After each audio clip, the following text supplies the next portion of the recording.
Thank you, everybody. Good evening. We are now live. We're going to call to order the meeting of Beaumont City Council for Tuesday, January 24th, 2023, here in City Council chambers at 6 o'clock in the evening. As we begin all the meetings, we'll start with the land acknowledgement. We are pleased to be here today in the Traditional Territory Treaty 6. We acknowledge all those who share a deep connection with this land. The City of Beaumont respects the histories, languages, and cultures of all of Canada's First Peoples, whether they be a First Nation, Métis, or Inuit descent, and appreciates that their presence continues to enrich Canada's vibrant communities. As we gather here in the Traditional Territory of Treaty 6, we acknowledge that we are all treaty people and have ongoing responsibilities to protect and honor all of life. With that, we have 3 proclamations this evening, so bear with me for a few minutes here. First one is Bell Canada Let's Talk Day, January 25th, 2023. Whereas January 25th, 2023 marks the 13th annual Bell Let's Talk Day, a day of conversation in mental health. And whereas Bell Let's Talk Day promotes mental health awareness, acceptance, and action built on 4 key pillars: fighting stigma, improving access to care, supporting world-class research, and leading by example in workplace mental health. And whereas the City of Beaumont encourages its citizens to join the conversation through calls, text, and social media interaction to drive Bell's donation, mental health past 100 million now. Now, therefore, be resolved that I, Mayor Bill Dallek, do hereby proclaim January 25th, 2023 as Bell Let's Talk Day in the City of Beaumont, dated January 24th, 2023. One second, I got a couple more to go through here. Black History Month, February 1st to 28th, 2023. Whereas national recognition occurred on December 14th, 1995, House of Commons unanimously agreed to a motion presented by the Honorable Jean Augustine to recognize February as Black History Month. And whereas Black History Month in Canada is essential since it educates Canadians. Few people in Canada are aware of the fact that African people were once enslaved in the territory that is now known as Canada, or as those who fought enslavement helped to lay the foundation of Canada's diverse and inclusive society. And whereas Black History Month is a time to learn more about these Canadian stories and the many other important contributions that Black Canadians and their communities have made to the history and continue to grow of this country. Now, therefore, be it resolved that I, Mayor Bill Dallek, do hereby proclaim February 1 to 28, 2023 as Black History Month in the City of Beaumont, dated 24th of January, 2023. And lastly, proclamation Eating Disorders Support Network of Alberta Week, February 1st to 7th. Whereas eating disorders are the second leading cause of death among all psychiatric illnesses and are the 3rd most common cause of death in teenage girls. We know that through open, supportive dialogue, we can help break the shame and silence that affect nearly 1 million Canadians living with a diagnosed eating disorder and the millions of others who are struggling with unhealthy food and weight preoccupation. And whereas Eating Disorders Awareness Week is a time to increase awareness about eating disorders, their impact, and to shed light on the dangerous and pervasive methods that surround them. It is a time of year when Canadians can learn more about eating disorders and about the resources that are available for individuals and family members who are impacted by them. And whereas the Eating Disorder Support Network provides information, guidance, and a provincial voice, a community hub, and most of all, support. They offer professionally facilitated support groups online for people across Alberta to access.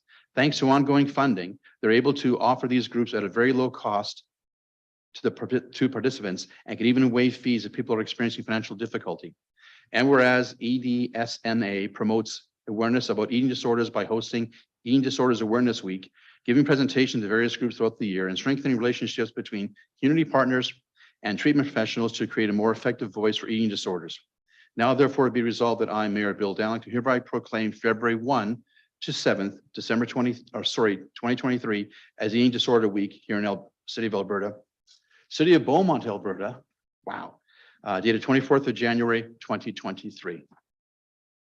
With that, before we drop the agenda, I want to welcome Councillor Swain joining us remotely from the land of the Kiwis down south there on his vacation with his family. I do appreciate Sam you taking time with your family to join us this evening through Zoom, and I'll make sure I wash your hand going up for discussions during the evening. Councillor Swain, our Councillor Van Newkirk is coming back from Red Deer. His meeting went late. He'll be here by about 6:30. So Sam, or Steve will join us as soon as he gets into the parking lot here and into our building here. So next on our agenda is the adoption of the agenda. Ms. Winter, is there any changes to the agenda this evening? Thank you, Mayor. There's no adjustments to the agenda this evening. There are not. Thank you very much. Member of Council willing to move the adoption of the agenda as presented? Councillor Miller, Ashley? Sure. I move that the January 24th, 2023 regular council agenda be adopted as presented. Thank you, Councillor. Discussion on the motion? Seeing none, Council, I'll ask you to vote. Sam, I'll ask you to vote verbally. In favor. Thank you. And that carries unanimously. Thank you, Council. Next on our agenda is the consent agenda. This evening, we have several items on the consent agenda: 5A, 5B, 6B, 6C, 7A, and 11C. The agenda is before you on the screen. There's a member of council willing to move the consent agenda as presented. Councillor Barnhart. Thank you, Mayor. I'm pleased to move the consent agenda as presented. Thank you. Discussion on the motion from council? Sam, any discussion? Thank you. Council, would you please vote on the consent agenda? Sam, how do you vote, please? In favor. Thank you. It also carries unanimously. Thank you, council. Moving right along on our agenda this evening. We now move into open forum. Ms. Winter, do we have any guests for open forum this evening? Thank you, Mayor. We do have one registration for open forum if they want to make their way to the front there. Thank you. Gentlemen, welcome to council. As you may be aware from previous times, the mics are very directional, so please have the mic right in front of you if you could. You have 5 minutes to present, and then we'll ask any questions from council, and we'll have it wrapped up shortly thereafter. So gentlemen, when you're ready, the 5 minutes will begin. You'll see a clock on the screen in front of you there, so we will keep to that. Gentlemen, the floor is yours. Please state your name to start for the record, please. It's Al Luthra, and my counterpart is Karen Luthra. And thank you for seeing us, respected council members, administration staff, and members of the public who are present. Reason for our meeting in front of you today is simply we've been working with the city of Beaumont for the last few years, almost actually 15 years going back. But we've had great relationship with the economic development over the years. We take a lot of pride in saying that we've helped to build this city in various areas, and we continue to do so. Our focus here is to build another project in the south side of Beaumont. I don't want to lose my voice. So I reached out to economic development, and previously Mr. Mackin was the main point of contact. Since he's moved on, now we have a new administration at the economic development. So we had some discussions about tax incentives, about developments in our city, mainly to promote commercial base. Where we're at today is the fact that Rob's no longer there. We've had discussions back and forth. Obviously, this is pre-pandemic. Pandemic happened, and there were some discussions about us building a hotel in town, and the city was on board for it. Since the pandemic happened, the whole dynamic changed. So where we are today, Your Worship, is we're asking for council to direct administration at the economic development to have at least a dialogue with us, because they're not going to talk to us unless they're directed by you. That's one. And the second is that because the feasibility of the projects of that magnitude, we're talking multi-million-dollar investment and development, we need some sort of a support from the city saying, well, we need attainable housing in our community. We also need a commercial base to support the residents of our community. As of today, we've had some good discussions, but that's all they are. There's good discussions. We haven't had any feedback from the administration side of things, other than, planning and development is going along. But economic development plays a key role in bringing in investment in our community. So I think what I'm asking is, one is if you could tell the economic development to create a tax incentive program for commercial developments and some sort of residential developments. Second, perhaps if the city and the council is comfortable with development promoting our city, they can direct the administration to offer support for attainable housing, because there are a lot of struggling families. As some of you know, I still work voluntarily on the food bank initiatives, and we support all of that privately, right? And people are struggling and they can't find affordable housing in our community. So we need to work inclusively as a city and create a climate for families and people to live and spend money and actually have that infrastructure in our city. And oftentimes through Mayor Danilek, we've talked once in a while, In the past, we said we can't even buy underwear, sometimes in Beaumont. And we need to bring commercial retail businesses in our community, and that's only possible if we create the climate for success. So, And to add to that, sorry, the interest rates aren't helping the situation. With rising costs of inflation, we need specific direction because administration will not speak to us regards to any incentives whatsoever unless directed by council. Even a discussion for a possible incentive is barred, and it's just totally ignored from a developer standpoint. And that's why you're not seeing commercial development occur in the city, because of the administration's lack of engagement with developers. So if they engage in discussions, any incentives that are offered on the table are going to be ultimately approved by you. You're not going to have them unanimously approve any incentives. So that being said, just want to say in praise for the administration in certain way. I'm not saying they are talking, but unfortunately she's new, right? She's very new to her position. So Rob was a little bit more fluid with his discussions. And there's probably some emails were sent back and forth. That was just an exhibit to show that that discussion was an ongoing thing.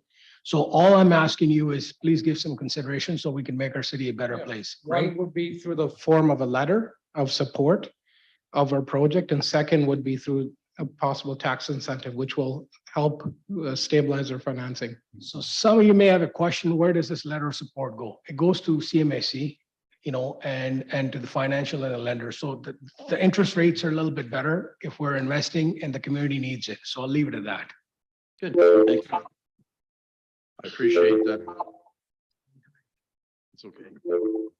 Get some feedback somewhere. Someone's calling. Oh, the timer. Oh, okay. Just 1 second. We'll get it shut off. All else fails, just unplug it. Sorry, just kidding. That's my way to use a computer. Just unplug it. Hopefully it'll reset itself. So thank you, gentlemen, for your presentation inside the 5 minutes. Much appreciated. At this point, I'll open any questions from council. If they have any questions for our presenters this evening. Councillor McCook, Kat, you have the floor. Hi, thank you for the presentation. Just to clarify a little bit, I think probably some of the hesitation with administration to talk about tax incentives is probably because they can't make that decision at the end. It does have to come to council. So I don't think it's from a stance that they're not willing to work with you. I think it's probably that it just has to come through council. So you talked about both affordable housing and commercial building. Can you just expand on what this building is going to be? Yes, happy to do that. The building itself has a commercial footprint at the bottom. So it's about 10,000 square feet of commercial space. And above that, we have about 30 residential units. And portion of that is also part of attainable affordable housing formula. So we're working with the housing foundations such as in, Beyond Beaumont Housing Foundation and potentially one in Leduc. That is Area Housing Foundation. They may have some families that may want to come on board to live in there. Commercial base is there to support the residential, right? And it's right across from the school. I don't know if you know the location there, but essentially it's a mixed use building. We had the building in place 2 years ago, and then it was denied because it didn't have a commercial component. So we listened to the administration, we went back, we designed a business model to fit the community's need. So that's where we're at today, right? Okay, thank you. And you said just a portion of it will be for affordable housing? Well, I think what we have to look at is CMSC has a very set guidelines on what portions of what they dictate. And that's only if in certain ways that they decide if the administration is there. Otherwise, I could privately fund it for sake of discussion, go to conventional route, right? Then I don't have to create affordable housing because the numbers won't make sense.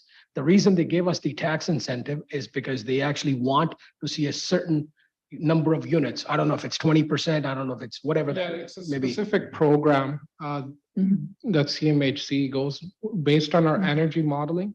If we're able to hit a 20% target exceeding the NECB code requirements, then the more efficient our building, the less number of affordable units we have to have. Right. So the 20% is the minimum mark. So we're hitting the 20% mark, and that allows us, we're mandated to have 15% affordable housing. which falls below, I think there's a certain percentage below the median rent in the market. Okay, thank you. And I think perhaps Councillor Barnhart might be able to speak to this better. Have you connected with Leduc Regional Housing? I haven't reached out to it because at this point, we don't have any support, right? We've had some informal discussions back and forth on different times. I'm in real estate. That's what I do. I talk to lots of people, but I don't have any official capacity with them. And Did you talk? realistically, I think the premise of our discussion is we need direction from you to not necessarily direct administration how to do their job, but to have a discussion. And until they don't hear that from you, that nothing is going to get done in terms of any incentives. Okay, You're good, thank Kathy? you. Thank you. Councillor Barnhart, Kathy? Thank you, Mayor. Thank you very much for coming in. I do know quite a bit about the whole housing grant circumstance, and I just wanted to ask you where you are in your proposal at this point in time. Have you already put something together, or are you still at the stage of you need land and which to put it on? We own the land, Kathy. You own? Yeah, the we land? own the land. Land's owned free and clear. We've owned it for years. We're not looking for any grant money. It's just a financing through a CMSC program. It's basically a financial body that they lend it to us. And the reason they do that at a certain rate is because of the fact that the programs are backed up by federal government to create certain type of economic vibrancy in our communities. And if the community itself also supports development and creates a climate for families to stay in. So we're not looking for any public money or any funding, anything from that nature, not for profit, none of that. All we're trying to find out is the fact that can administration offer some tax incentives so the businesses who are coming on board can be comfortable and get set up and be operating in certain time frame. That's one. And then if we're able to offset our taxes, it's never off. There's never a free taxes, taxes are going to be paid one way or the other, right? So it's offset for a certain amount of time, and then ratios fall into play, in terms of where. Yeah, so in terms of the stabilization of the building itself, it will assist in the stabilization. It will assist in obtaining financing, and CMHC weighs letters of support from municipalities very heavily when they make their decision to grant the loan or not. So whether you choose to support the project formally or not will potentially impair the project. If we don't get your support, it's going to draw on fewer points on our application. So that's why we humbly ask you, please direct administration to work with us to negotiate a favorable arrangement that could be win-win for us and the city. Mayor, I'm going to ask a question maybe of you and the administration. I don't feel like we have enough information to do much at this point, so I'm In all wondering if fairness, in fact, this needs to be put somehow. Yeah, I think Dealt with some CEO, other way, because I could ask you a ton of questions, but honestly, there's we don't have the report in front of us. Yeah. That would be wasting our on time. that point, Kathy, I think CEO Schwartz has a comment to make, and then I'm gonna Thank you, and I wrap things up. CEO Schwartz? Yes, thank you very much. I'm sitting here very patiently and politely listening to this, and I hear over and over again that get council to direct administration to negotiate with you. Well, the system doesn't work that way, and our economic development people are very competent and are willing to negotiate with anybody and have a proven track record of the same. So if there's a conversation you want to have, it needs to be had with the administration. And as council said, if there is some sort of agreement, then it would be brought back into this chambers for approval. Admin doesn't approve tax incentives, but they negotiate them. Admin doesn't approve land sales, but they negotiate them, and so on. So to look at council and say direct administration to do something, that's not the way it works. So we are open to discussions, and anytime, and you can reach out to us. Thank you. Thank you, CEO Schwartz. Hang on now. Any further questions from council? Kat, do you still have a follow-up question? You don't? Councilor McCook-Swain, do you have a question? Thank you. Gentlemen, thank you for your presentation. We'll take that under advisement, the information you gave it to us this evening, and as CEO Schwartz indicated the way to approach administration, I would encourage you to do exactly that. And we may see a follow-up letter from you or a follow-up proposal from you down the road at a future presentation, okay? Thank you, gentlemen. Appreciate that. Your worship, for the record, we will have a discussion with administration on possible incentives. Yes, that's up to you entirely to approach administration, and they'll do their job, and then they'll come to us and we'll do our job. Thank you, sir. Thank you, gentlemen. Appreciate that. Thank you. At this point, Next on our agenda is our closed session on protective services to start at 6:30, and we're at 6:20. I believe our guests have arrived. So with that, I'm going to have us move into closed session. I'll ask for a member of council to make that motion. Just so people know in the audience know, we go into closed session and then you're allowed to come back into this council chamber when we're done our closed session, which hopefully won't be all evening, but it will be a little while. So with that, I'll ask member of council to make the motion, please. Councillor Tesse. Thank you, Mayor. I'll move that council move into closed session pursuant to the Freedom of Information and Protection of Privacy Act, sections 18 and 24 at 6:20 p.m. Thank you. Thank you, councillor. Discussion on the motion? Seeing none. Council, would you please vote on the motion? Councilman Swain, how do you vote? In favor. Thank you. That count carries unanimously. We are now in closed session. Welcome to our guests. Please come to the front here. The awesome.